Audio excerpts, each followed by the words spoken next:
ബറാഅത്തിന്റെ രാവ് വരാൻ പോകുന്നു. ഓ ഉമ്മമാരെ, ആ ബറാഅത്തിന്റെ രാവായാൽ ഹബീബായ സ്വല്ലല്ലാഹു അലൈഹി വസല്ലം തങ്ങൾ പറഞ്ഞില്ലേ, ഖൂമൂ ലൈലഹാ വസൂമൂ യൗമഹാ. അന്ന് രാത്രി നിങ്ങൾ ധാരാളം നിസ്കരിക്കൂ, പകല് നിങ്ങൾ നോമ്പ് നോൽക്കൂ. അന്നത്തെ രാവിലെ അല്ലാഹു തആല അടിമകളെ വിളിച്ചിട്ട് ആവശ്യപ്പെടുകയാണ്, അലാമിൻ മുസ്തർസിഖീൻ, എന്നോട് റിസ്ക് ആവശ്യപ്പെടുന്നവനുണ്ടോ? ഞാൻ അവന് റിസ്ക് നൽകാൻ തയ്യാറാണ്. എന്നോട് പൊറുക്കലിനെ ചോദിക്കുന്നവനുണ്ടോ? അലാമിൻ മുസ്തഗ്ഫിറിൻ, മാപ്പ് ചോദിക്കുന്നവനുണ്ടോ? മാപ്പ് നൽകാൻ ഞാൻ റെഡിയാണ്. ഇതുപോലെ എന്നോട് പ്രയാസങ്ങൾ നീങ്ങിക്കിട്ടാൻ ദുആ ചെയ്യാൻ ഉള്ളവനുണ്ടോ?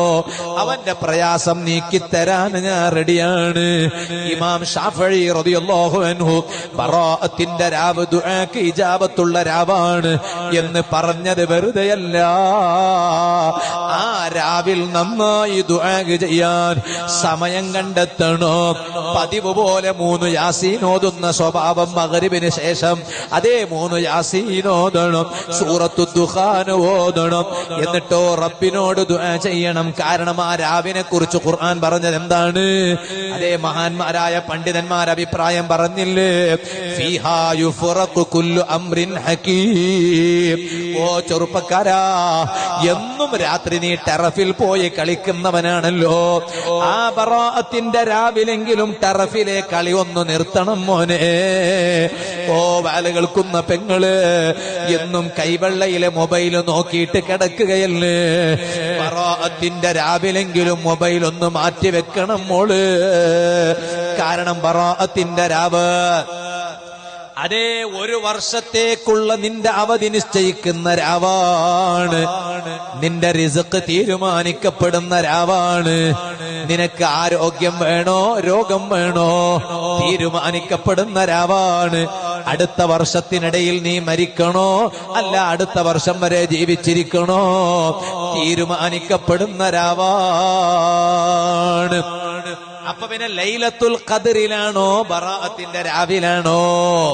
മഹാന്മാരായ പണ്ഡിതന്മാർ പറഞ്ഞു, ബറാഅത്തിന്റെ രാവിൽ തുടങ്ങും. ഇതെല്ലാം കണക്ക് എഴുതാൻ തുടങ്ങും. ആ തുടങ്ങിയിട്ടത് പൂർത്തിയായിട്ട് പിന്നീട് അത് മലക്കുകളെ ഏൽപ്പിക്കുന്നത് അത് ലൈലത്തുൽ ഖദറിലാണ്. അപ്പൊ 2 രാവിനും അതിൻ്റെതായ വിശേഷണങ്ങളുണ്ട്. അങ്ങനെയാണ് പണ്ഡിതന്മാർ അതിനെ ഏകോപിച്ചിട്ടുള്ളത്. ഇരിക്കട്ടെ, ഞാൻ അതിലേക്ക് കടക്കുന്നില്ല. ഇത്രയെല്ലാം മഹത്വമുള്ള രാവിൽ പോലും അല്ലാഹ് ചില വിഭാഗം ആളുകളെ തീരെ പരിഗണിക്കുകയില്ല. ഞാനും നിങ്ങളും നന്നായി ഭയക്കേണ്ടതാണ്. ബറാഅത്തിനോട് അടുത്ത് നിൽക്കുന്ന സമയത്താണ് ഞാനും നിങ്ങളും ഉള്ളത് കേട്ടോ. ചില വിഭാഗം ആളുകളിലേക്ക് അല്ലാഹു അന്ന് തീരെ നോക്കുകയില്ല. അതേ കൽബ് ഗോത്രത്തിലെ ആട്ടിന് രോമങ്ങളുടെ എണ്ണം അനുസരിച്ചിട്ടുള്ള ആളുകളെ ബറാഅത്തിന്റെ രാവിൽ അല്ലാഹു തആല നരകത്തിൽ നിന്ന് മോചിപ്പിക്കുമെന്നാണ് ലോക നേതാവായ നബി സല്ലല്ലാഹു അലൈഹി വസല്ലം തങ്ങൾ പറഞ്ഞത്.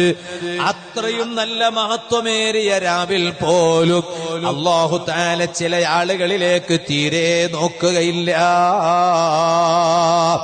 അവരാരാണ്? മാതാപിതാക്കളെ മനസ്സ് വേദനിപ്പിച്ചവനുണ്ടോ? കുടുംബ ബന്ധം മുറിച്ചവനുണ്ടോ?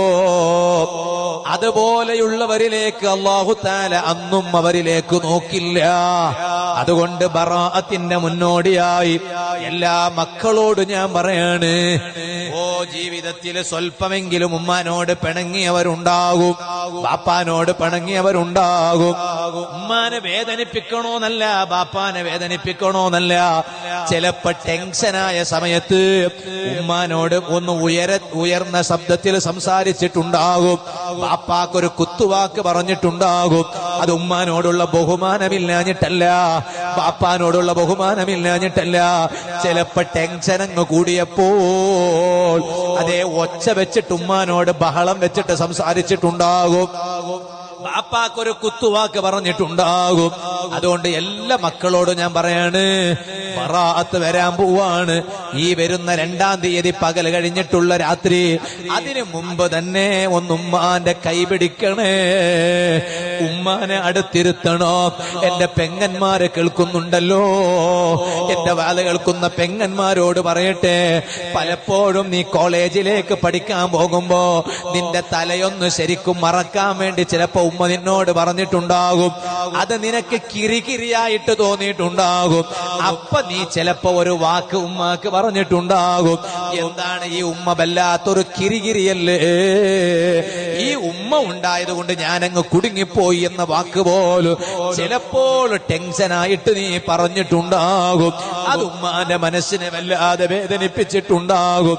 ബാപ്പ നിന്നോടൊരു നല്ലത് പറഞ്ഞപ്പോൾ ആ ബാപ്പാന്റെ മനസ്സ് വേദനിക്കണ വിധത്തിന് എന്തെങ്കിലും നീ ഒന്ന് പറഞ്ഞു പോയിട്ടുണ്ടാകും. അത് ബാപ്പാനോടുള്ള ബഹുമാനമില്ലാഞ്ഞിട്ടല്ല മോള്, ഉമ്മാനോടുള്ള സ്നേഹമില്ലാഞ്ഞിട്ടല്ല.